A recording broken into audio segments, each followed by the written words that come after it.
Kathleen Pigg is a professor in the School of Life Sciences, Arizona State University in Tempe, Arizona. There she serves as curator of fossil plants in the Biodiversity Knowledge Integration Center, Natural History and Biocollections Repository at Arizona State University. Dr. Pigg's expertise is in plant morphology and paleobotany. She studies fossil plants from the Eocene, Republic flora of Washington State, and is interested in the evolution and adaptation of plants to the temperate environment.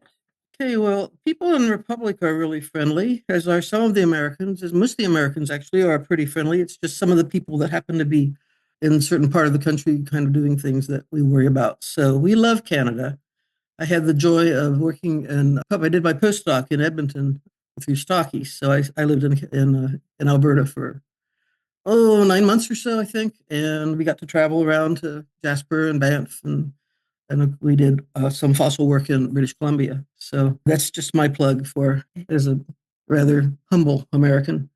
Okay, well, I'm exploring the diverse plant fossils of the early Eocene flora of Republic, Washington. Now, I understand that some of you are planning, or I hope you're still planning, to go to Republic in a couple of months. And so I thought this would be a good opportunity for me to give you an overview of the flora, what the plants are there, but also a little bit of an overview of background of the locality and what to expect from the experience of collecting there. And then I'll tell you a little bit about some of our studies that we've done over the years. And basically, I'm breaking it down into three parts: the thing about Republic, secondly, the description of some of our plants, and then thirdly, why do we study them? Why are we interested in them? Because they represent, it's a flora that's really interesting and really, really diverse, and it represents a type of preservation and a time period, a sampling of something that we don't always get to see. So this is a little collage here, this title page that I put together a few years ago that shows you what some of these plants look like. So we have a lot of pine cones, a lot of conifers there. We have things in the sycamore family. We've got elms. We have the little black up and down fossil here. This little flower is the oldest flower we have of the genus Prunus. Now that genus is the one, the stone fruits, things like peaches and plums and cherries, apricots, things like that. So we have particularly interested in this family because we don't have true roses. Roses actually show up a little bit later in the late Eocene and Florissant.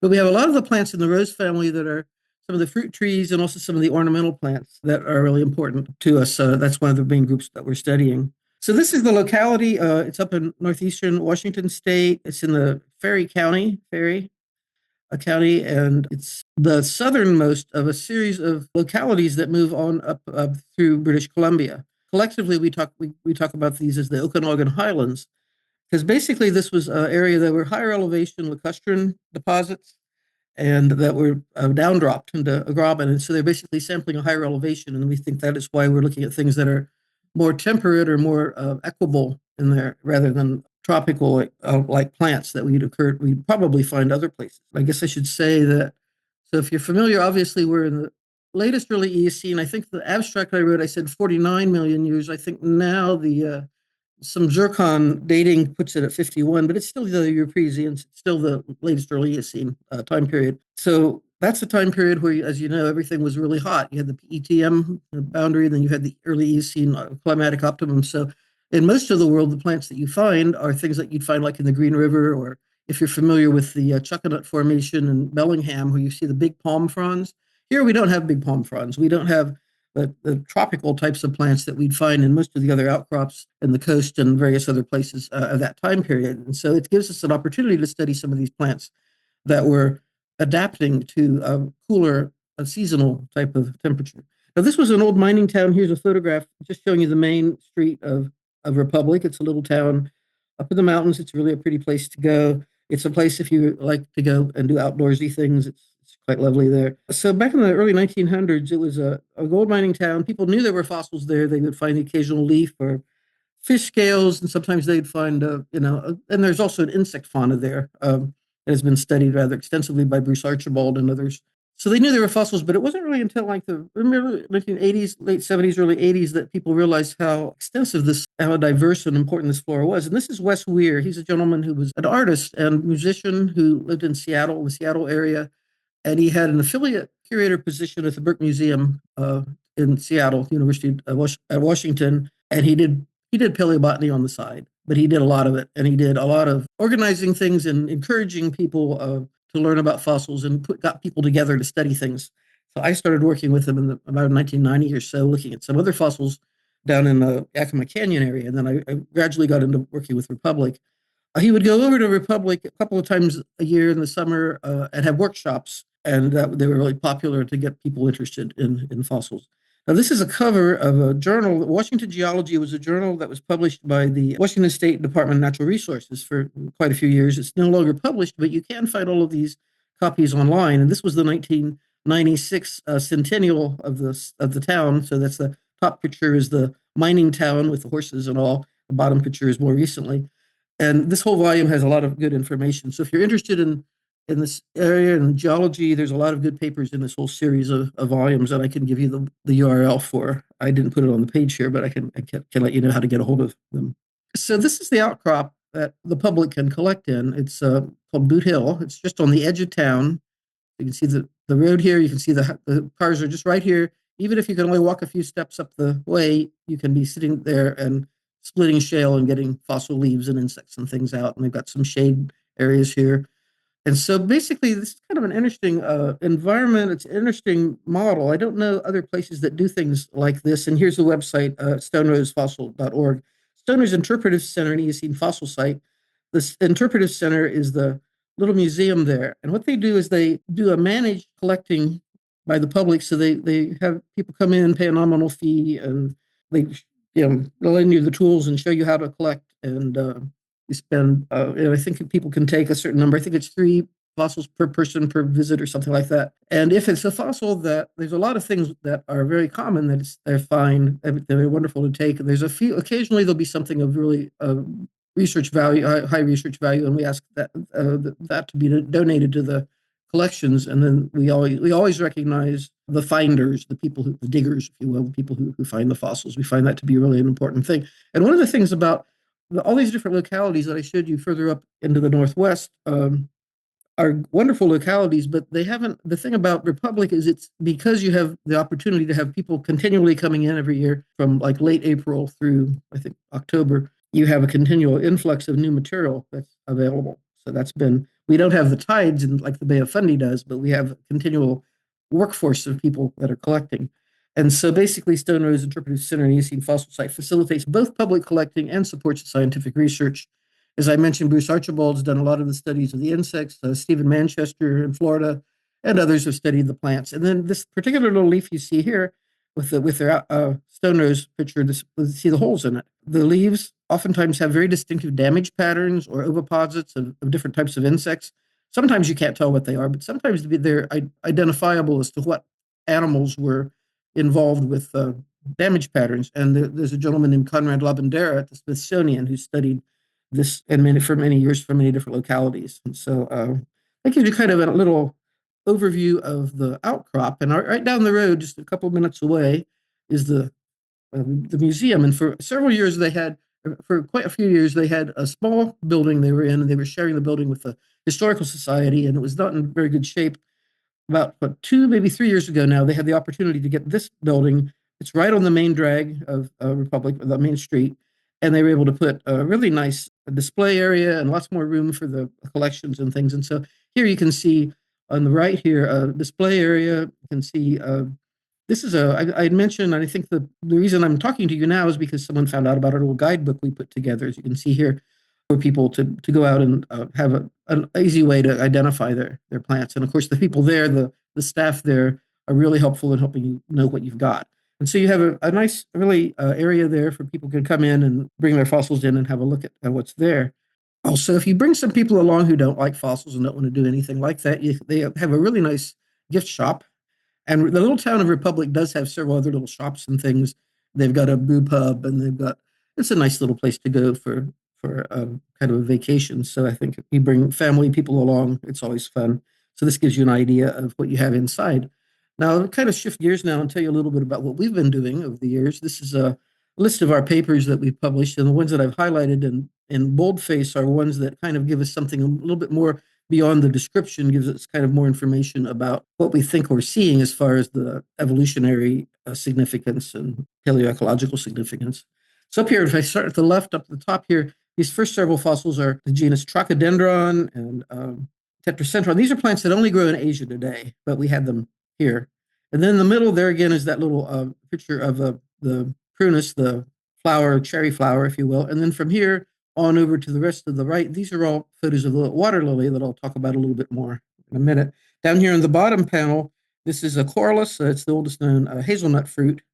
Hazelnuts come, here's a modern one for comparison. They come in these little husks. They're really quite dramatic looking and have lots of spines on them and things. And then this down here is another thing in the rose family called Umbellera. It's in the Pacific Northwest. It grows there today. It's known as osoberry. I think it's a common name for it. And then we have some plants over here in the witch hazel family. So we've been publishing things from this locality for a while. And I'm going to tell you maybe 4 or 5 quick little stories about some of the different plants, just to give you kind of a feeling for what we have. And we like to illustrate things where we like to have you think of these as plants and not just things in rocks. So that's why we always try to put photos of the modern plants on.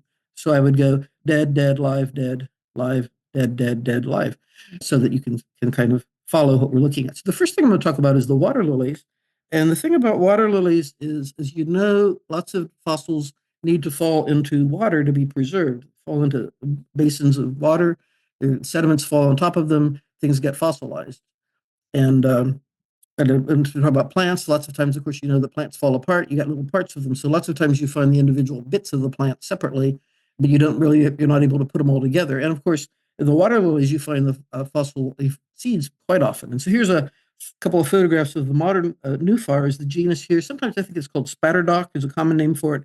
It's either yellow or white flower. It grows pretty commonly a lot of places in the world. And so you have these little flowers that the leaves kind of float on the surface of the water. The stems are underneath and kind of grow out. And then the little flowers stick their little heads up like this.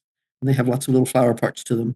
So what we were able to do, this is a paper we put together a couple of years ago. We found not only the seeds, here under B, I have seeds, the seeds, but we found other parts of the plant as well. And so the seeds are kind of barrel shaped, kind of square.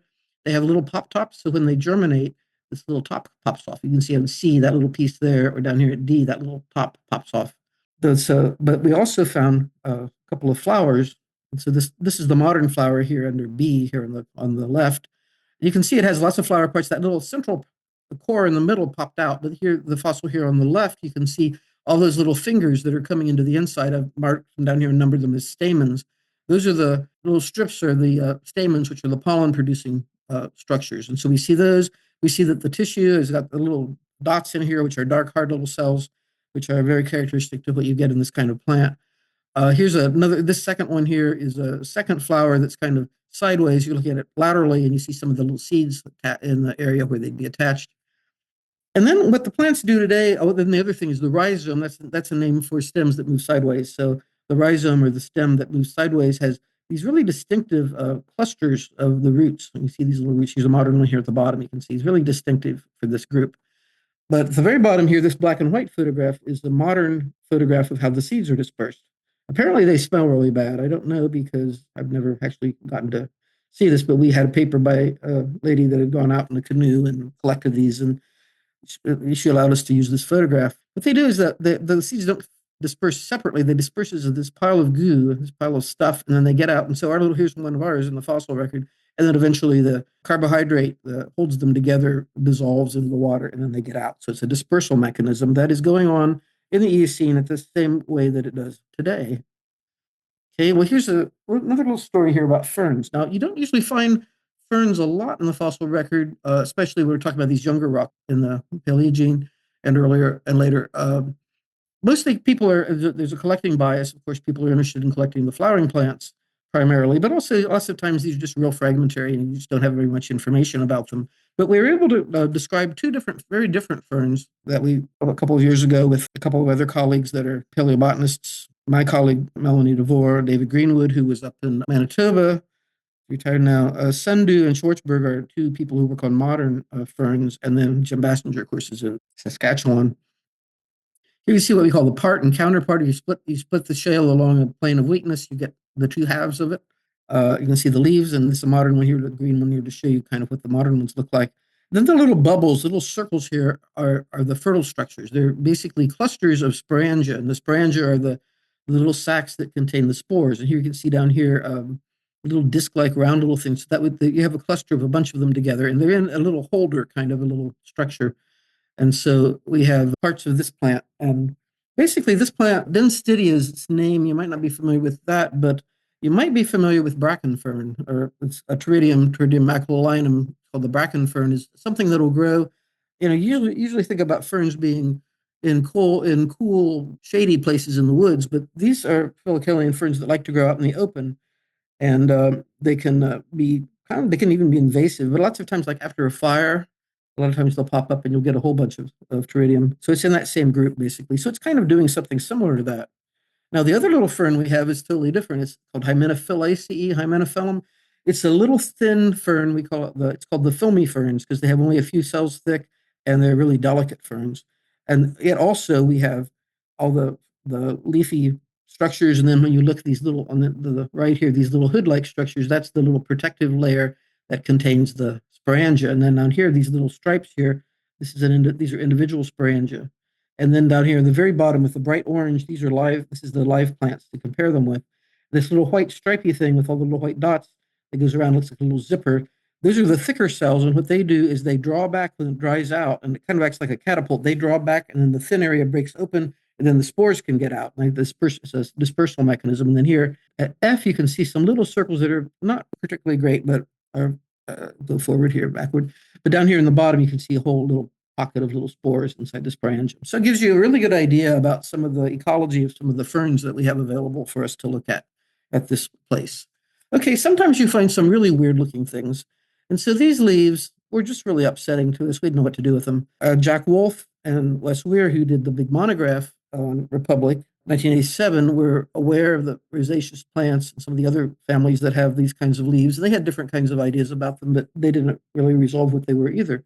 Well, my co-author, Melanie DeVore, has a big background in modern plant systematics, and she looks at them and she says, these things look like hybrids. We have ones that are compound leaves. We have the little leaflets back and forth, back and forth. We have ones that are entire but have little teeth on them. And then we have these weird ones that start out like entire, and then down at the bottom, they have these basal lobes that stick out. Well, if you look at modern things in the rose family, the genus Sorbus, and these are from England, actually, in Scotland. This is a genus for rowan, or sometimes it's called mountain ash. So these are cultivars, but if you have one parent plant has entire leaves like this, they're jaggy on the edges, but they're entire. And the other plant down here has this rachis of little leaflets. If those two hybridize, the result, and plants hybridize a lot, the result you get is something that looks very similar to what our plants and our fossils have, with the entire and then some lobes on the bottom. And if you look really closely at the details of the venation, the vein patterns in the leaves, both types are there. They're kind of like fighting each other. So this is kind of disruptive. So it's not a quantitative difference. It's actually a qualitative difference that you can see in the fossils and as well as in these modern ones that seems to be going. Why is this important? Well, we have this happening in the rose family. We also have it happening in the sumac family. Anacardiaceae is the family with sumacs, roosts. It's also the family with mangoes and cashews and poison ivy, lots of stuff in that family. We were able to describe 4 really distinctive leaves. These are usually compound leaves. Lots of times they have a little wing on them like this that you see at D. But we had some of them we just couldn't put together. They were just intermediate things. And so we think that this group also hybridized. And why is that important? Well, today, this is in the Northern Hemisphere, it's one of the major mechanisms you have for evolution, for diversification, speciation of plant types. Basically, you get a disturbed area between 2 different types of plants, and that produces a new niche, a new place where new plants can grow. And so if you're thinking about the fact that this is a whole area that had extensive volcanism occurring repeatedly over and over, what's more disruptive than having a volcano in your backyard? And so we think hybridization, which is an important process today, was also already going on at this time period.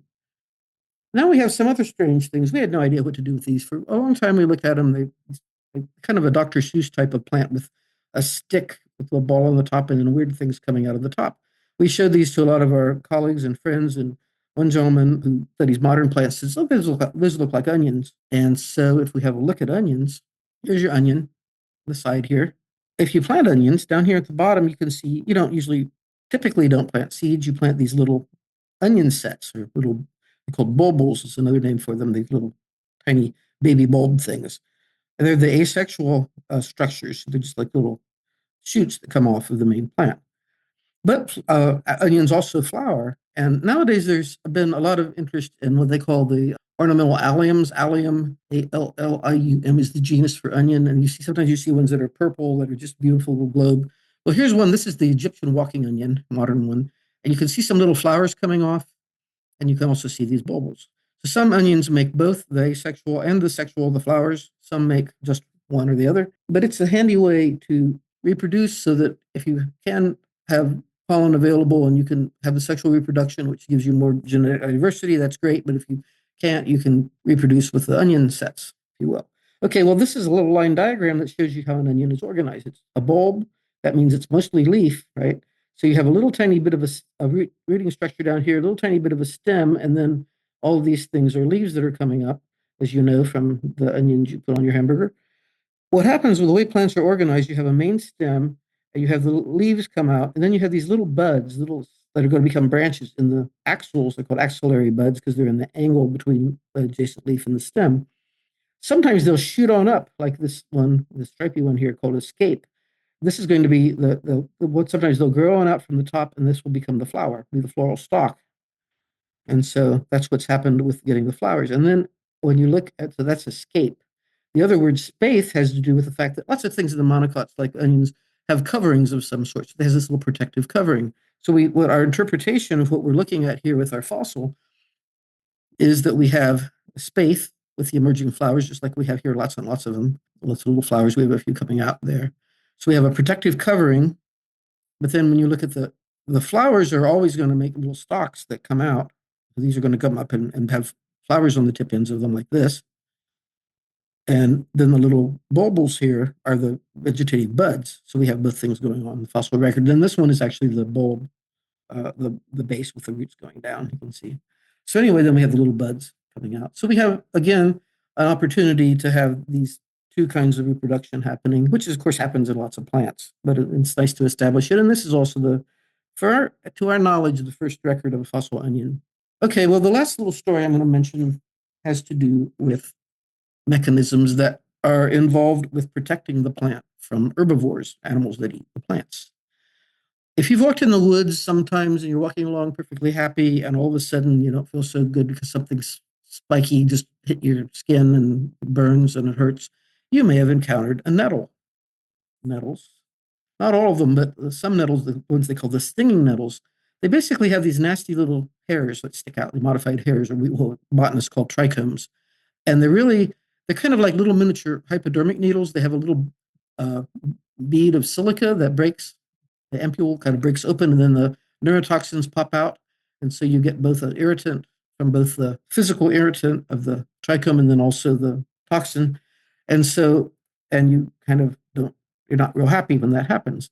And so we found some leaves, two different types of leaves here. You can see they're somewhat different in their appearance that have these trichomes. And so here, again, the fossils are the brown ones, and then the bright green ones are the living ones for comparison. We saw this type of stuff going on, and this is the first time we've been able to recognize fossil stinging trichomes in the fossil record. Now, what's happening? Again, this is around 49, 51 or so million years ago, so we're latest early Eocene. What's happening with the mammals at that point? As we're losing out on the archaic mammals, and a lot of the modern mammal groups are coming in. So later on, when we're talking later in the Miocene, especially in the Pliocene, then everybody gets really excited about grasslands and the coevolution of mammals can digest the cellulose, so that grasslands are evolve and horses and things. But this is earlier, so we're still dealing with big mammals. Some of them, they're making the transition from being in the woods to being in more open areas. But we think this is evidence that the plants had the capability to react and defend themselves from mammals. Okay, well, this is my last slide, just to kind of tell you, this is my co-author, Melanie DeVore, wearing a Stonerose t-shirt. She and I have been working together for a long time on a lot of things. And so this is just kind of an idea to kind of put in your mind that what we think about with the evolution of the temperate plants we're looking at. I didn't show you the plants that show the bud scales, but you know from living in cold places that in the winter, the leaves fall off of plants and you get little bud scales and little things that protect the next season. So we see bud scales on our plants. You don't get those in tropical. You don't need to because it's always the same temperature. It might be you might have a wet dry season, but you don't have the need to protect it with a bud scale. So we have those. We have this diversity in the new niches, often created by disturbance that we see, especially in things like the rose family, hybridization. We have this ability to do reproduction, both flowers and these little onion set things. And we think we've got mammalian herbivore deterrence going on. So these mechanisms are things that we can't go out and do experiments with our fossils and make them give us data that you could get from live things, but we can look for these distinctive morphologies that are morphological characters that we can infer these kinds of functions and these kinds of processes that are important to developing the temperate type of environment for the plants to be able to change from living in a more tropical type of area to one that has these challenges of having seasonal changes. Well, that's my story. I'd be happy to talk about it and answer questions. Hi there. Thank you for the talk. I was just curious, have there been any palynological studies to complement the macrobotanical record? Yeah, Reinhard Zetter, who's a palynologist in Vienna, we worked with him in another locality, has done some study. They haven't, I don't think they've done a comprehensive study of Republic, but they've certainly published from plants and there is some pollen. So the pollen record that way. And so, yeah, the answer is yes. And there's also, I think Patrick Moss also did a paper in the mid-90s. So there have been some studies of the pollen as well. Okay, thank you. Yeah, sure. Yeah, just wondering if you can determine the prehistoric carbon levels in the atmosphere from the leaves and plants. A couple of things people do. People look at what they call stomatal indices. So plants, leaves have these little openings on the bottoms of their leaves called stomata that open up to let the carbon dioxide in and then close to protect the leaf from drying out. And the number of those little holes or these little channels per area is indicative. So if you've got like a lot of carbon dioxide coming in, because you want your carbon dioxide to come in to give you the carbons that you need to make the sugars that you're going to do with photosynthesis. If you have a lot of them coming in, you'd have to make a lot of them if you have not very much carbon dioxide. And if you're in a place that has a lot of carbon dioxide, you don't need as many. And if you look at herbarium records of leaves, pre-industrial leaves to modern ones, there has been a change in that number. So yeah, that people can use leaves as indicators for that to some extent. And of course, also you're getting this data also from your records of your different, what I try to say, minerals, your isotopes are also going to be important. A great talk. Kathleen's chosen one of our books, Guide to Common Cretaceous Fossils from the Cretaceous Common Vertebrate Fossils from the Cretaceous of Alberta. Yeah, we should have invented a shorter title. But anyway, so we'll mail that on shortly. Thank you so much, Dr. Pigg, and we'll see everybody back here at 3.